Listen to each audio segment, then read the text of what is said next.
Here's how I created this Lego stop motion animation for THAC, the 24-hour animation contest. I created a bunch of 8x8 character sprites out of Lego, photographed them with different eye and mouth expressions, cut them out in Photoshop and synced up the movements with the voice actor's dialogue, animated them against a background using the same technique, and there we have it.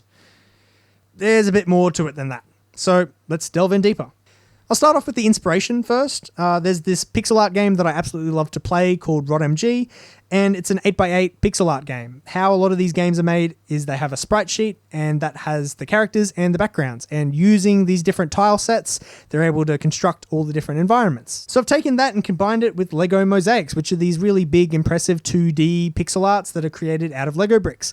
Very, very time consuming and very large in scale. So I wanted to create a stop motion out of this. So the best way to go about that was to create my own tile set using these 8x8 sprites and then copy and pasting them to create the massive backgrounds.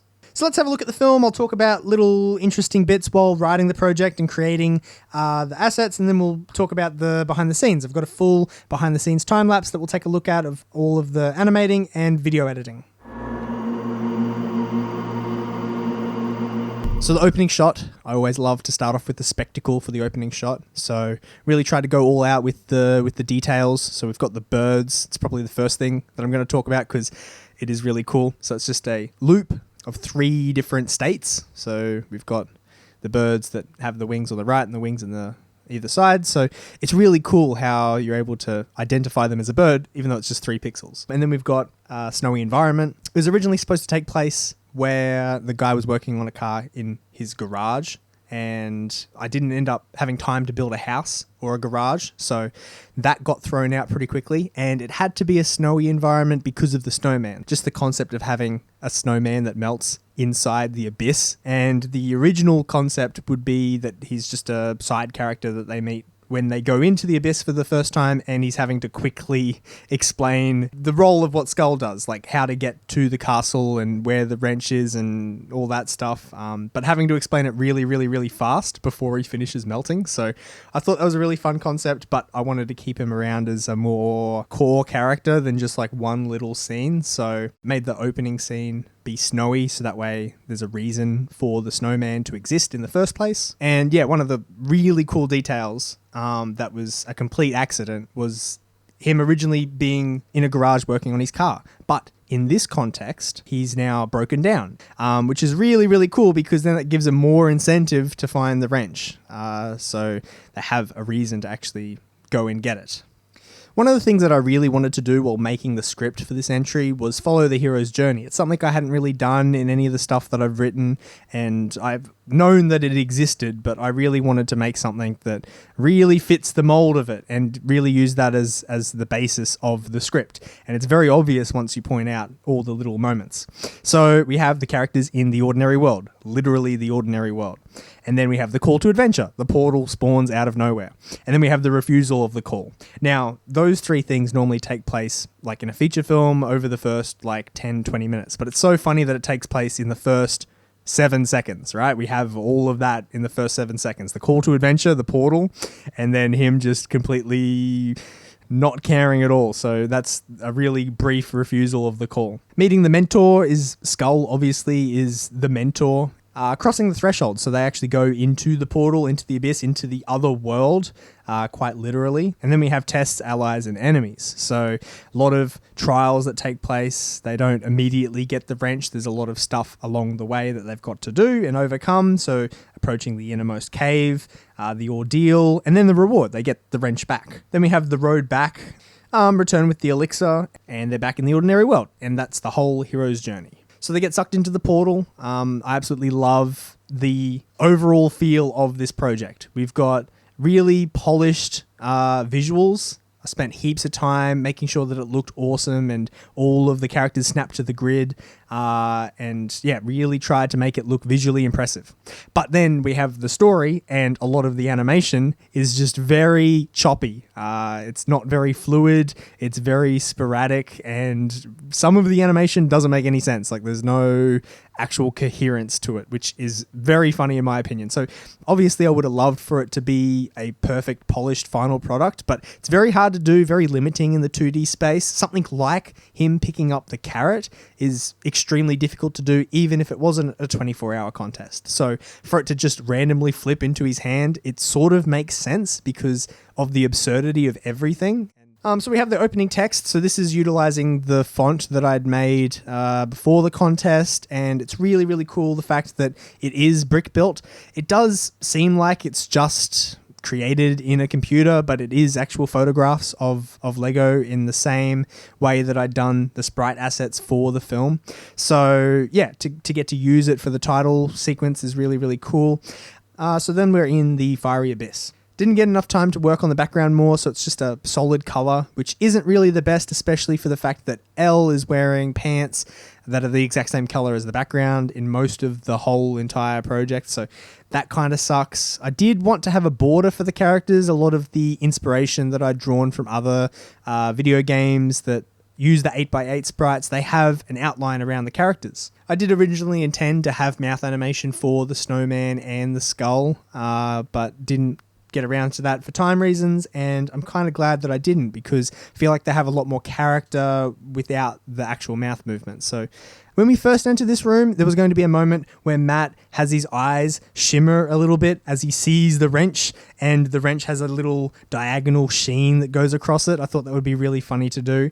Again, due to time issues, throwing of the carrot and the sudden appearance of the wrench on top of the skull is just a really funny way of just getting these objects from point A to point B without having to spend a bunch of time animating it, and it also adds to the comedy, in my opinion. Then we have the portal open up. I was originally going to have the portal animation again, but I didn't have enough time to do that. So I literally just pulled this from the opening shot and just masked around it, and I didn't really do a very good job. So one of the things that prompted this whole project and what sort of sparked this idea was this little punchline at the end. And when I came up with it, I was really torn on whether to use it or not, because it is extremely cringe, but I opted to use it because I just felt it was too good not to use, and it was very, very unlikely that someone else was going to do the same thing. I'm glad that I went with it. Not many of the other THAC entries this year really had a pun using the theme, which is a common thing for previous years of the contest, for people to really make a pun out of the theme. So I'm glad that I sort of did it for this entry. And then this moment at the end, it absolutely cracks me up. We have a character that loves to roll, and we have someone working on their car. So the car was originally just meant to be broken down. Again, the wrench, right, being the core thing that they're looking for. They don't go in there looking for a tire. To have the car look broken down, I couldn't just have the front bonnet up. I just needed to have a car jack there as well, just to really hammer home the fact that the car doesn't run. The slow pull out, and I wish I could watch this for the first time and just like laugh at the fact that the skull is just there at the front. And you'll notice that it is a smaller sprite. I had to do it smaller than 8x8, just so that it matched the size of the other wheel and it was to scale with everything. So the sound effect that I found for this was perfect. I just love the clunkiness. I think the sound effect was a rally car, and I just love how funny it is. It fits with the visuals with the car bouncing up and down. So not only do we have the comedy of Zeb as the front wheel, but we also have the fact that it's Lego bricks, and you would just imagine a car driving made out of Lego bricks would be the bumpiest, most rugged ride ever. And then we have the end credits, once again using the custom font that I'd made. The font is really interesting because I created it one for one based off the Pico 8 font that's used in the software that's used to make pixel art and pixel art games. So I think it's a really great font because it's very, very, very low in terms of its resolution. So it's 5 pixels high and it's 3 pixels across, and that's it for the whole font. So I think it's really great that whoever created the Pico 8 font was able to condense the alphabet and the numbers and the symbols down into a 5:3 resolution, which is brilliant in my opinion. After creating it, I did find that the W's and the M's were just a little too low resolution. So I really didn't want people to read someone's name and think that it is the letter N when it's actually the letter M. So I keep saying the word font, but it's not actually a font. I've tried in the past to turn a lot of the Lego built stuff that I've created into fonts, but it doesn't really work very well because you lose the detail. You don't get to see the studs because the font is just one solid color. It's not an image. So for this, I just drag and drop the letters that I photoshopped out and construct the image manually by dragging and dropping the letters I need, rather than actually typing it out. If you were to zoom in all the way, you would see the little Lego logo that every single Lego brick has on top of the stud. So now we get to take a look at the behind the scenes of how it's actually done. So I did a time lapse of the whole stop motion and computer editing process for this THAC entry. So I'll talk you through each little bit as we go along. So the first 6 hours of the contest was spent without the behind the scenes camera. That was just me in my room at midnight writing the script and drawing out the initial sketches for the characters. So I did this in Photoshop as a way to be able to quickly draw out each of the characters and each of the backgrounds and be able to change the colors and make tweaks and different iterations without having to spend heaps of time building it in Lego, only to realize that I want to change the middle piece and I have to take it all apart with the brick separator. So it was really great to be able to quickly trial ideas. So I spent about 4 hours creating and photographing all of the characters and backgrounds, and mainly all the facial expressions, all the eye animation and swapping out the eyepieces, and also the mouth animation, walking, drawing the bow, all of these little things. The progression of the snowman slowly melting. All of this stuff had to be created and photographed. I've done many animations now with this top-down approach, setting up the tripod and photographing the Lego from above. I've done it for the fonts that I've created in the past, and then I've also done the Stud Wars intro as a top-down photography. So I've got a lot of experience setting up the camera in this way. Two of the really important things to keep in mind is the distortion of the lens. So if I was to choose one of my more wide angle lenses, there'd be a lot more warping towards the edge of the frame. The other one as well is the minimal focal distance. So on this lens in particular, I can't really focus stuff really close to the lens. And because I knew I was going to be doing a lot of stuff in the computer, I didn't want to have extremely high resolution images. So I didn't want the full image out of the computer. So when I grabbed the frames out of Dragon Frame, I made sure to export them cropped and really small, 1000 by 1000 pixel for the images. So the contest starts at 10 p.m. for me here in Australia, and it's really difficult to get a full night's sleep in before the contest. So I did try to sleep before the contest, didn't really go down too well. Woke up and was tossing and turning and just caved and started the contest shortly after the theme was announced. So I did try on 2 separate occasions to go back to sleep, once after I'd gotten a little bit of the script done, and then again pretty early in the morning, and it just didn't happen. I couldn't fall back asleep. I was just too filled with adrenaline and ideas for the contest. So early hours of the morning, 4 hours doing the animation. So I've got these 8x8 plates where I'm attaching all of the little 1x1 Lego bricks.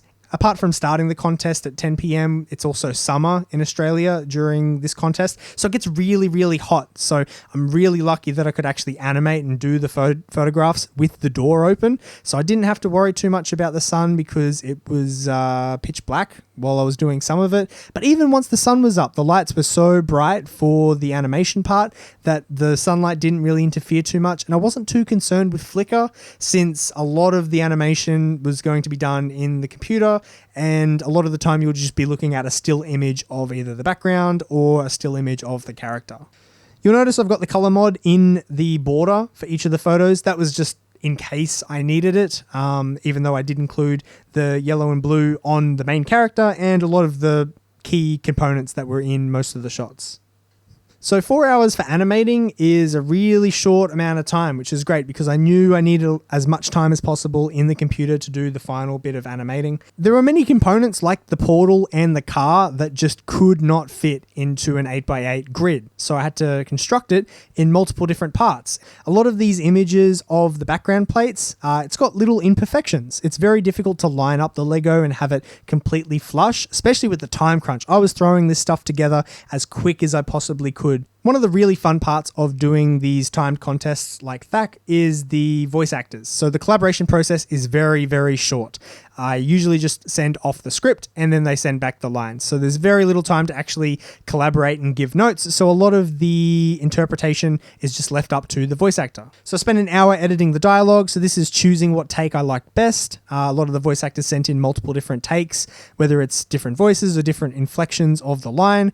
And I was able to go through and choose which one I liked the best. And because they're not bouncing lines off each other, it's very difficult for them to know how another character is going to deliver a line. So a lot of of it is chopping and changing what works best to have it sound like a conversation between the characters. So now we move on to photo editing. So this is 2 hours of the contest spent in Photoshop, either removing the background for the characters that don't take up the full 8x8 sprite, and then also just cropping and adjusting each of the images so that they line up to the grid exactly.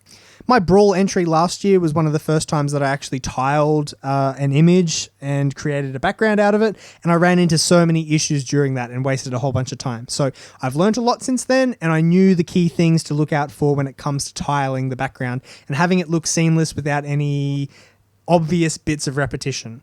The lighting for the images was super duper important because when it comes to tiling it, I needed to make sure that there weren't any shadows in the top part or the corners. So that way when it tiles, it doesn't look like there's any repetition in the image at all.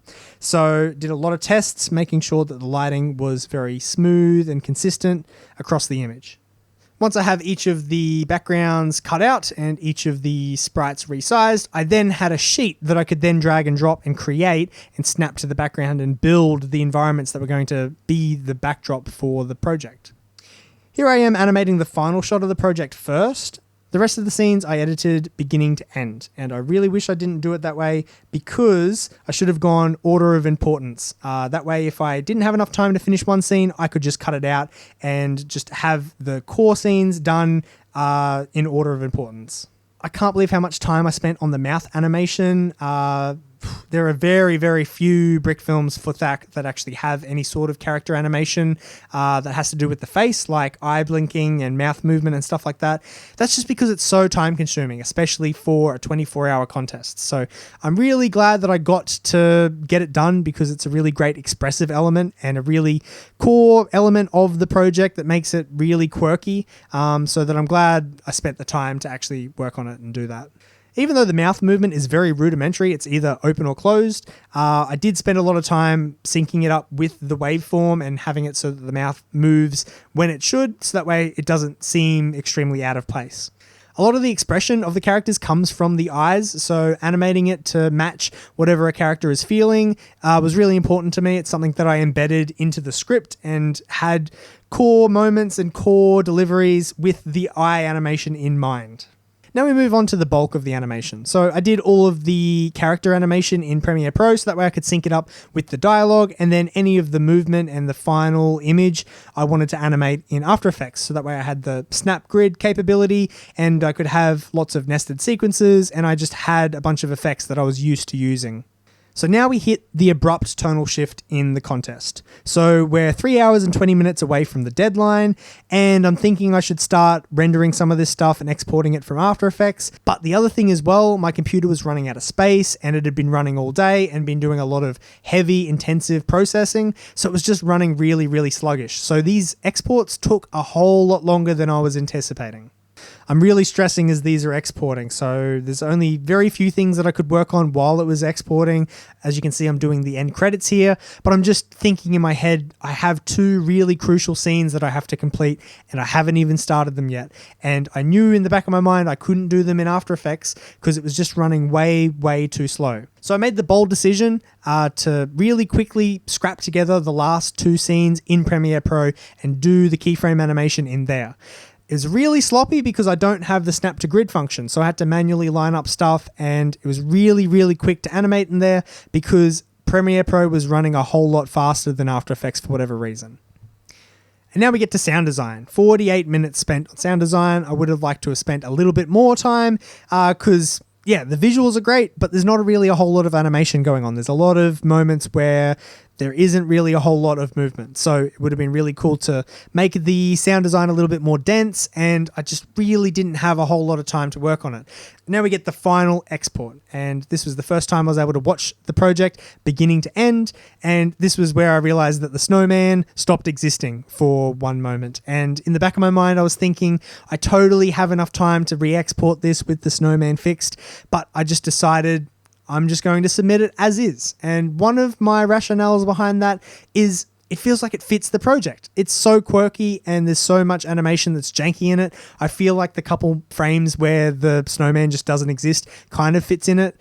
I see it as a technical error. I'm sure a lot of other people will also see it as a technical error, but I feel like it fits the quirkiness of the project. And there it is, submitting the final thing. So there's the process, start to finish.